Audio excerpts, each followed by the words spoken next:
just want to celebrate another day of life. I just want to celebrate another day of living. I just want to celebrate another day of life. I put my faith in the people. I'm talking about competitiveness, your desire to keep up, and my desire to shy away from competition because of the fear that I carry around. Like I've made decisions based on fear so much in my life, and yeah, we make a good pair because of that, right? Right. You're always pushing me. We should do this. We should try this. And then I'm like, well, but what if it doesn't work, or what if something goes wrong, or what if nobody wants to sign up, or what if, like you're like, we should do this, or we should record it, and we should put it out there. Like, what if nobody listens to it? Like, who the fuck cares? Yeah, totally. Right. Right. There's nothing bad that's going to happen if we put this up and nobody listens to it. Right. And that's nobody listens to it, so what? I mean, yeah. And to be clear, that's the gift that you give to me in it is to also, because like I am like, yeah, let's put it out there. Let's become great. Let's become well known. Let's become these things, right? And then you're like, no, that doesn't matter. Like, and so like that is the balance, right? That is, it doesn't matter. So helpful. And it's not gonna happen. No, it's not gonna. And there it is. Cool. There it is. There's a part of me that believes it will happen. There's a part of you that believes it will not happen. And inside of that is the mix that is magic. Oh, yeah. That's the magic right there. Oh man. Yeah. Well, we're real. For the We're real. reals. Yeah. Right. If So there's funny. if that speaks to the heart of our relationship, I think. Right. Go.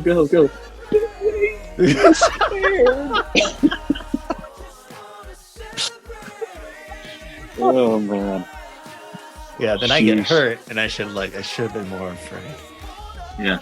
Should have been. Yeah. And I sit around and do nothing and be like, oh, I should have done. I should have done it. I should have done it. I know. Yeah. The balance. Yeah. That's it right there. That's good stuff. Yeah, man. And that's why I love you the most. That's why I win at loving you.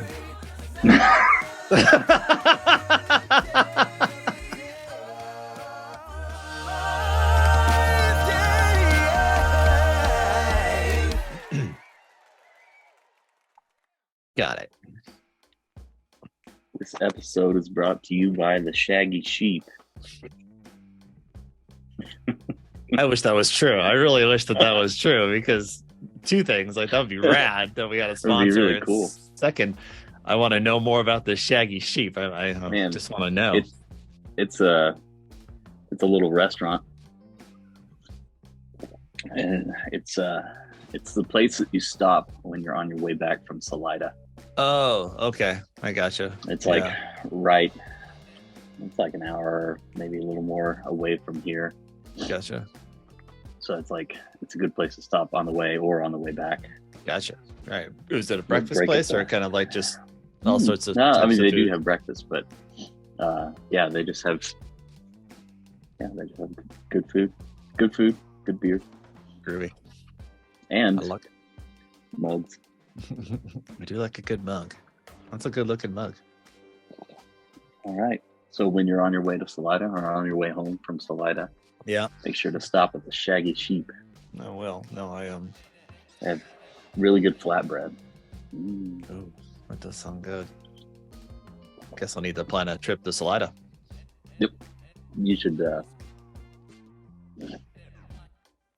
go to Salida. Yeah. I should plan a trip to go maybe climb a mountain around Salida with you, of all people. We should do could do that. maybe. That'd be cool. Have you ever done? Did you do Princeton? What did we do together? We did Hope and Pacific and Hope. Pacific. Yeah, that's what it was. Yeah. Didn't we do 3 though? I think we did 1 twice, didn't we? Crazy Well, I person? think Pacific and Hope were on the same trip, right? Yeah, and we did at least 2 treks together. Yeah. Well, that's been another one. Feel like there was maybe 3. Yeah. But yeah, I remember Hope. Why can't for I sure. remember stuff? I know, my brain doesn't work that way. Speaking of the ways your brain works, that picture you have behind you is pretty dope. I like that a lot. It's a print, but it's a print of a collage that somebody did. Wow, it's really cool. His name is Dolan Gaiman. Yeah, He's talented got dude. He does these collages. He did there's an owl and a fox that are by our front door. He did. Yeah, I remember that fox. He's very, very talented young man. Yeah, if he sticks with it, he'll really have something. He's gonna make something out of himself. He's gonna do it. He's gonna do it. Said that to a doctor that's been practicing for like 30 years. She made like, I don't know, she did some kind of diagnosis or she made a change of medication for this patient. She was like, and now they're doing better. I was like, man, if you stick with this, you're really gonna be something.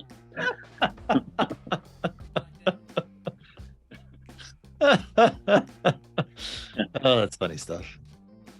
Why are we doing this, Garrett? Yeah. Why are we doing this? I think life is challenging, and any way you slice it, life will eventually kind of come and get you. But while that's true, life is also fantastic. And this idea of the fortress of plenitude for me is that there's always something that we can be turning to replenish, to build us up, to connect us to purpose and meaning, regardless of circumstances. And that's something that I'm very interested in, because I desperately want more people leaning into their lives instead of trying to get out of them. Yeah. We should talk about why it's called Fortress of Plentitude. So I had a dream, like a prophet. I had a dream where I think it was a dream that I created a superhero that was like kind of like Superman. He had the powers of Superman, but after a while his powers would run out, and the way that he was able to replenish his powers was interpersonal relationship with people, like deep interpersonal relationship. And so he had to he had to go hang out with his friends for like a week after he did a battle, so that he could be a superhero again. What a funny concept. And the place that he goes to do that is not the Fortress of Solitude, it's the Fortress of Plentitude. Because you can't be alone and get that interpersonal connection, right? As you're telling me about it, I had this like image of like a Superman type figure that had his best friend Charles just around with him all the time, and like he's in the middle of like this real big fight, and it's like not going well, and he's really getting his ass kicked and just handed to him. He's like almost out of power. Out of nowhere, like Charles just like climbs up next to him and is like, "Hey buddy, what's going on? How's this going?" Really seems like you're struggling. Oh man, it seems hard right now. It seems harder now. Like, lean into this with me. Come on. How's this feeling? Yeah. And like when he goes to the grocery store, if the cashier tries to make small talk, he's like, "Oh, it hurts so bad." Small talk. Stop it. It's like his kryptonite. It's like the super villain is, he calls himself "How's the weather today?"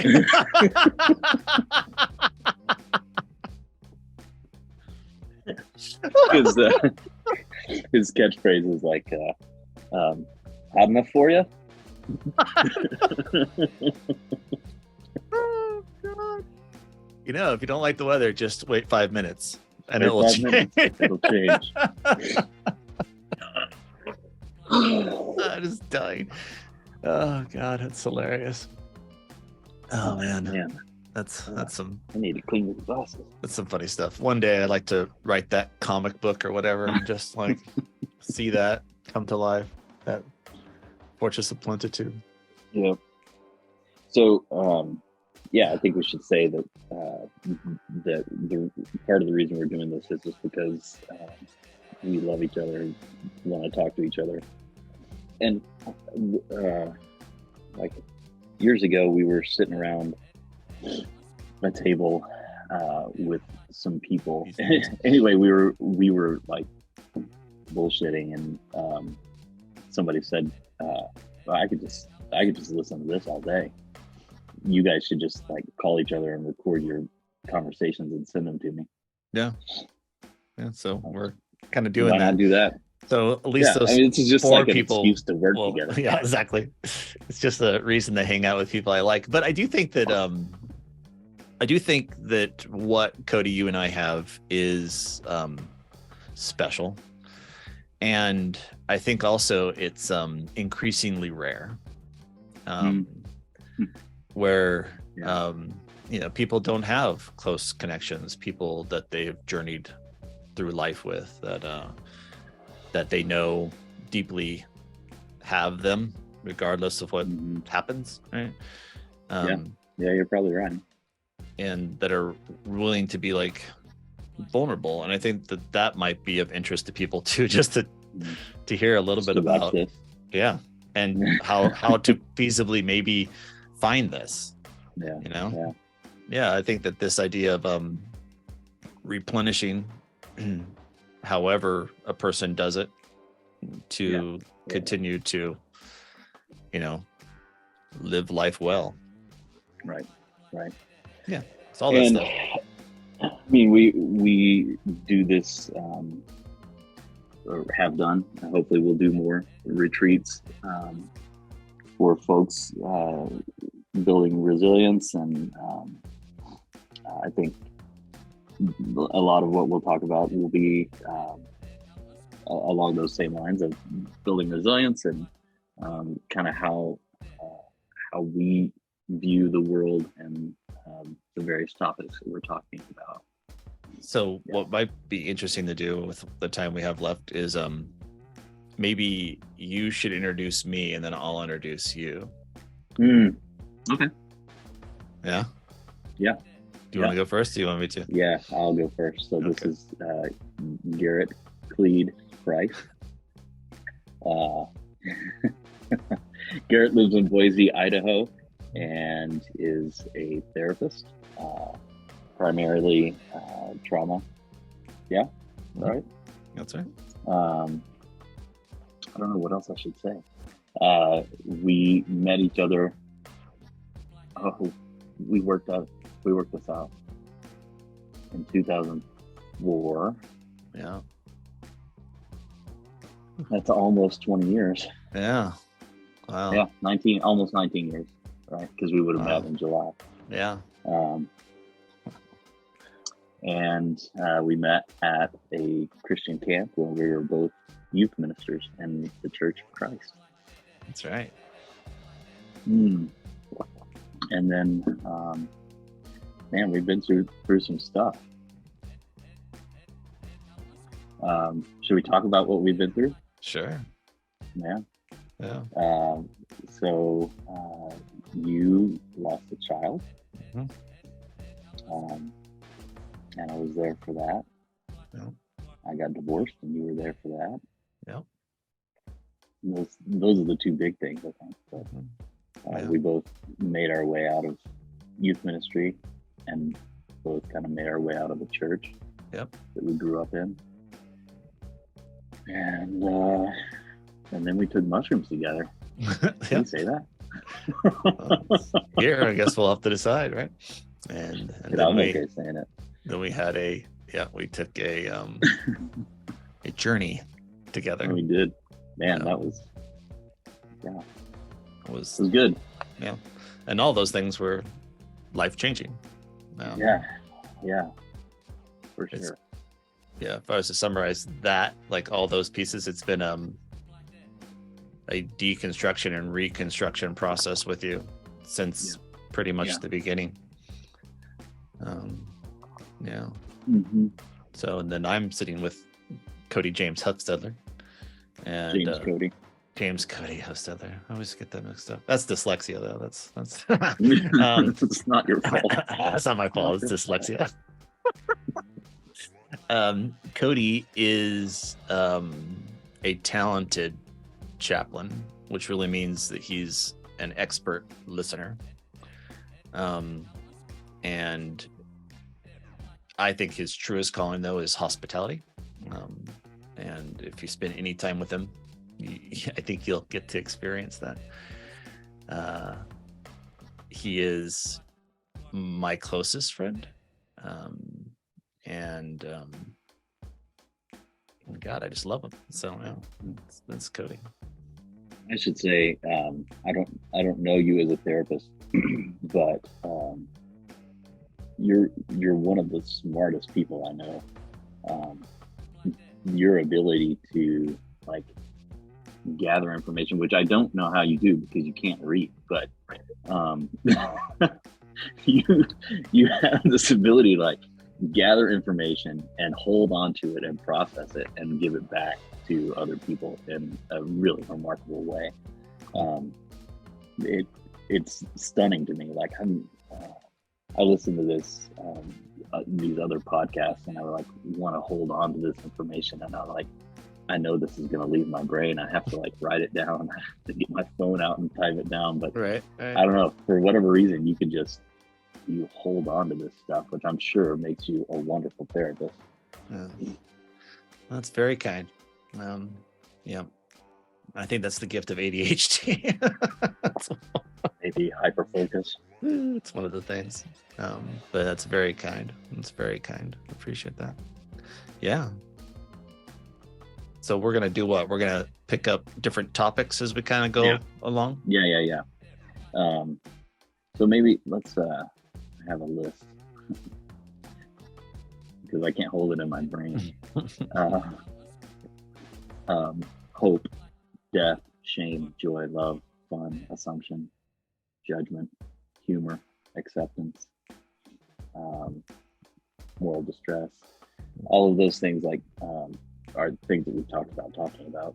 And we've spent our share of time just talking about those things with each other in the past. So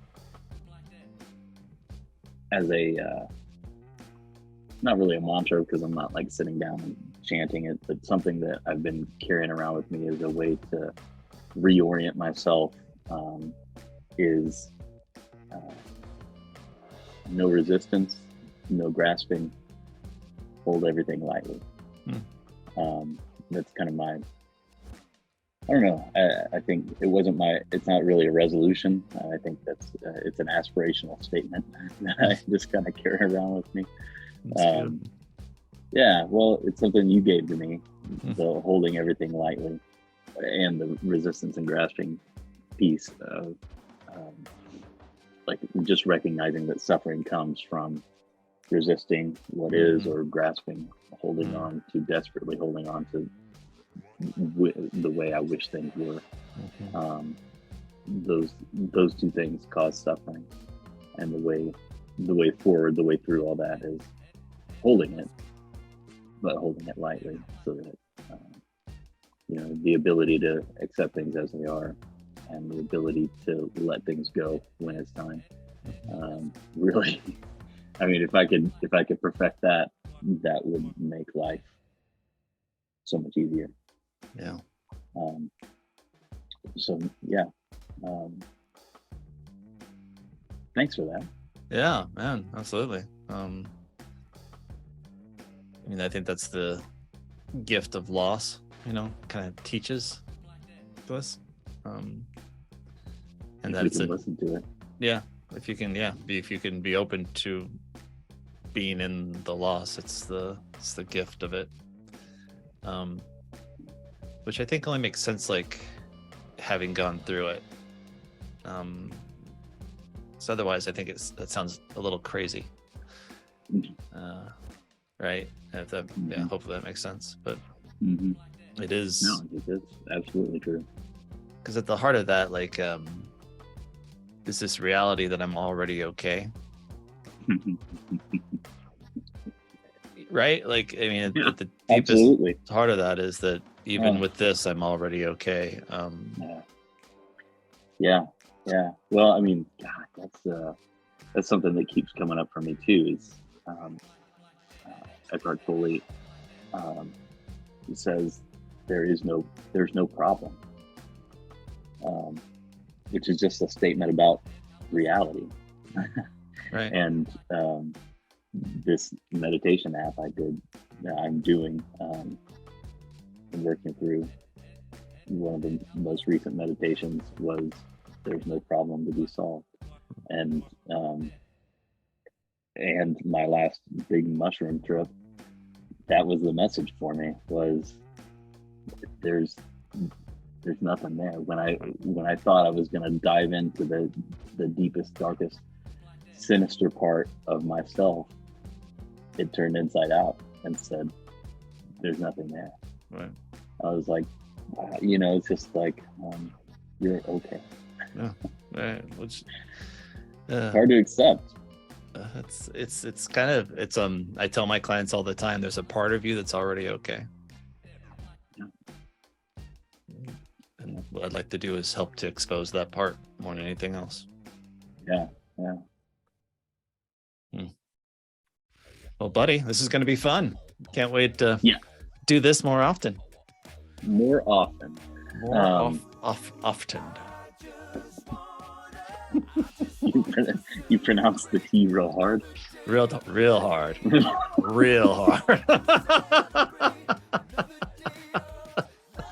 More often. Mm-hmm. Yeah, I like that. I like that real hard tease. I like real hard tease.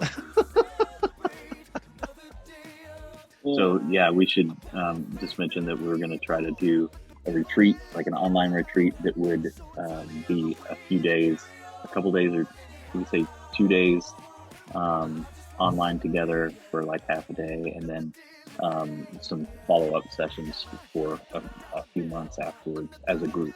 Yep. To kind of go through, this our retreat, which is building psychological flexibility and resilience to psychological flexibility. Yeah. And you're a therapist, and if you want to like plug your practice. Oh yeah. My practice is called Trailhead Counseling and Grief Services. I provide services out of Boise, Idaho. So if you want to do face-to-face sessions, you could kind of come see me here. Or if you like, I do kind of offer coaching online. So that's another way you could get in touch with me if you want to look into building internal resiliency and the ability to be flexible with your thoughts, feelings, and impulses. Well, you should say your website or something. Yeah, just my website is 208trailhead.com.